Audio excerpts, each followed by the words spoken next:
বিএনপির সাবেক চেয়ারপারসন মরহুমা বেগম খালেদা জিয়া রুহের মাগফিরাত কামনায় মাদারীপুরের শিবচরে বিএনপির উদ্যোগে দোয়া মাহফিল ও আলোচনা সভা অনুষ্ঠিত হয়েছে।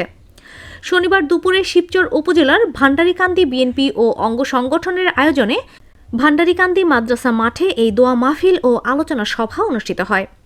এতে প্রধান অতিথি হিসেবে উপস্থিত ছিলেন বিএনপি মনোনীত মাদারীপুর ২ আসনের প্রার্থী ও জেলা বিএনপির সদস্য সচিব জাহানদার আলী মিয়া।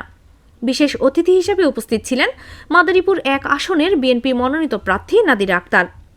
দোয়া মাহফিল শেষে অনুষ্ঠিত আলোচনা সভায় বক্তারা আগামী জাতীয় সংসদ নির্বাচনে মাদারীপুর ১ আসনে নাদিরা আক্তারকে বিজয়ী করতে ধানের শীষে ভোট দেওয়ার আহ্বান জানান। শিবচর উপজেলা বিএনপির আহ্বায়ক মোহাম্মদ শাহাদাত হোসেন খানের সভাপতিত্বে সভায় আরও উপস্থিত ছিলেন উপজেলা বিএনপির সদস্য সচিব সোহেল রানা, সাবেক সভাপতি আবু জাফর চৌধুরী সহ বিএনপি ও অঙ্গ সংগঠনের নেতাকর্মীরা।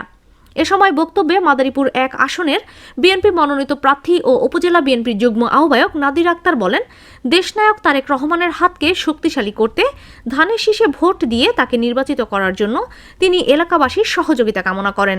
নির্বাচিত হলে শিবচরে আন্তর্জাতিক মানের হাসপাতাল নির্মাণ সহ সার্বিক উন্নয়নে কাজ করার এবং জনগণের সুখে দুঃখে পাশে থাকার অঙ্গীকার করেন। আদিতি দেওয়ান, সিএন বাংলা নিউজ ডেস্ক।